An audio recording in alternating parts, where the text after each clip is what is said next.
77 గణతంత్ర దినోత్సవ మరియు పర్యావరణ దినోత్సవ శుభాకాంక్షలు తెలిపిన అఖిలపక్ష ఐక్యవేదిక జిల్లా అధ్యక్షుడు డాక్టర్ సతీష్ యాదవ్ ఈ రోజు ఉదయం 8 గంటలకు మున్సిపాలిటీలో జెండా కార్యక్రమానికి హాజరై వందనం సమర్పించిన తర్వాత గోపాల్పేట మండల కేంద్రంలో బుద్ధారం బలిజపల్లి సందర్శించి అనంతరం సోలిపురం హైస్కూల్లో ప్రసంగిస్తూ ఈ రోజు గణతంత్ర దినోత్సవం కాకుండా పర్యావరణ దినోత్సవం కూడా ఉందని, సోలిపూర్ హైస్కూల్ ముందు చెట్లు అధికంగా ఉండి పర్యావరణం అంటే ఏంటో అక్కడ చూపించారని అన్నారు.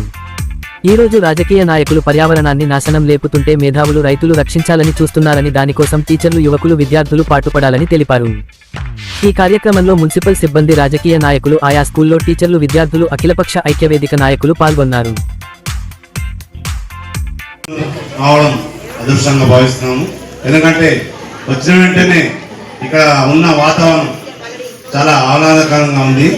ఈరోజు ఈ దినం కాకుండా ఇంకో దినం ఉంది, మీకు తెలియదు ఏముంది, పర్యావరణ దినోత్సవం. ఈరోజు ఈ స్కూల్కి వస్తే ఎదురుగా ఏప చెట్టు, రాజు చెట్టు, ఈ రెండు పర్యావరణానికి మెయిన్ చేసే చెట్లు. 24 గంటలకు ఆక్సిజన్ ఇచ్చే చెట్టు ఏదంటే ఈ రెండే, 24 అవర్స్ ఇస్తాయి.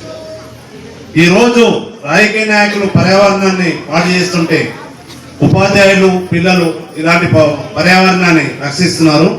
కనుక మీకు ఇచ్చే సందేశం ఒకటే, అఖిలపక్ష ఐక్యవేదిక వనపర్తి జిల్లా నుంచి పర్యావరణాన్ని రక్షిస్తే మనల్ని అది రక్షిస్తుంది.